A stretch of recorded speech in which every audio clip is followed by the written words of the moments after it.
नेताजी सुभाष चंद्र बोस और हिंदुत्व की राजनीति। आजकल कुछ नेताओं को नेताजी सुभाष चंद्र बोस की बहुत याद आ रही है। व्हाट्सएप यूनिवर्सिटी का तो यहां तक कहना है कि सुभाष बाबू उस समय के हिंदू महासभा के नेताओं से अक्सर राय भी लेते थे। क्या यह सच है? सुभाष बाबू की क्या राय थी हिंदुत्व की राजनीति के बारे में? दरअसल सुभाष बाबू सांप्रदायिक ताकतों को जहर मानते थे और किसी भी कीमत पर इस जहर को राजनीतिक संगठनों से बाहर रखना चाहते थे। इसीलिए जब 1938 में सुभाष बाबू पहली बार कांग्रेस के अध्यक्ष बने, तब उन्होंने तत्कालीन कांग्रेस पार्टी के संविधान में एक संशोधन का प्रस्ताव लाया। इस प्रस्ताव द्वारा उन्होंने ये नियम बनाया कि हिंदू महासभा और मुस्लिम लीग जैसे सांप्रदायिक संगठन का कोई भी सदस्य कांग्रेस की किसी भी निर्वाचित समिति का सदस्य नहीं हो सकता। सुभाष बाबू ये भी समझ चुके थे, धर्म का नाम लेकर राजनीति करने वाले इन दलों को राष्ट्रहित से ज्यादा अपने सत्ता की चिंता है। उन्होंने साफ लिखा है कि कलकत्ता के चुनाव में हिंदू महासभा ने अंग्रेजों के साथ मिलीभगत की थी, जिसकी वजह से अन्य भारतीय दलों को चुनाव में हार का सामना करना पड़ा। वो लिखते हैं, हिंदू महासभा के नेताओं द्वारा नियोजित रणनीति ने हमें पीड़ा और दुख दिया है। हिंदू महासभा ने साफ सुथरी लड़ाई नहीं लड़ी थी।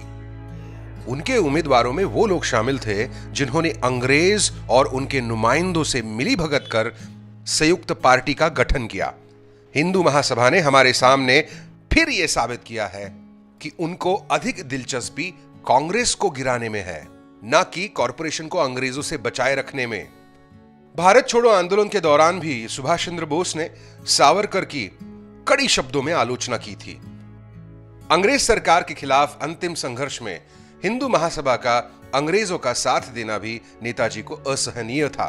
एक तरफ गांधी जी, कांग्रेस और देश के आवाम ने भारत छोड़ो आंदोलन छेड़ा था और दूसरी तरफ सुभाष चंद्र बोस आजाद हिंद सेना बनाकर ब्रिटिश भारत पर बाहर से आक्रमण शुरू करने की तैयारी में थे। इसके ठीक विपरीत सावरकर ने तो हिंदू युवाओं को ब्रिटिश सेना में भर्ती होने का आदेश देकर सीधे अंग्रेजों की मदद करने का काम किया। हिंदू महासभा के नेता श्यामा प्रसाद मुखर्जी ब्रिटिश अधिकारियों को पत्र लिख रहे थे कि वे कैसे कांग्रेस के देशभक्तों का ये आंदोलन कुचल सकते हैं। इससे क्रोधित होकर सुभाष बाबू ने 1942 के अगस्त में आजाद हिंद रेडियो के संबोधन में कहा, मैं श्री जिन्ना, श्री सावरकर और उन सभी लोगों से अनुरोध करूंगा जो अभी भी अंग्रेजों के साथ समझौता करने की हरकतों में लगे हुए हैं, वे एक बार ये जान ले कि बहुत जल्द कल की दुनिया में कोई ब्रिटिश साम्राज्य नहीं होगा।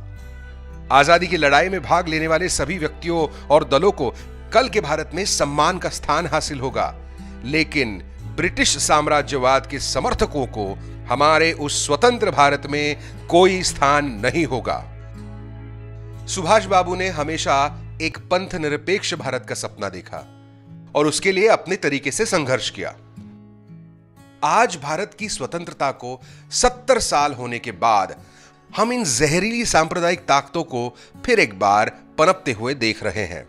आज नेताजी सुभाष चंद्र बोस जिंदा होते तो हमसे क्या कहते? यकीनन नेताजी वही बात दोहराते जो उन्होंने 12 मई 1940 को बंगाल के झारग्राम की सभा में भाषण देते हुए लोगों से कहा, हिंदू महासभा ने वोटों की भीख मांगने के लिए अपने हाथों में त्रिशूल लिए सन्यासियों को तैनात किया है। त्रिशूल और भगवा वस्त्र दिखते ही हिंदुओं के सिर श्रद्धा से झुक जाते हैं।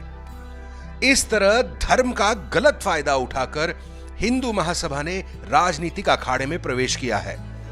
यह धर्म को अपवित्र करना है, इसकी निंदा करना सभी हिंदुओं का कर्तव्य है।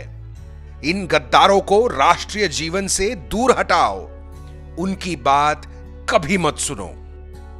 यह था नेताजी सुभाष चंद्र बोस का कहना।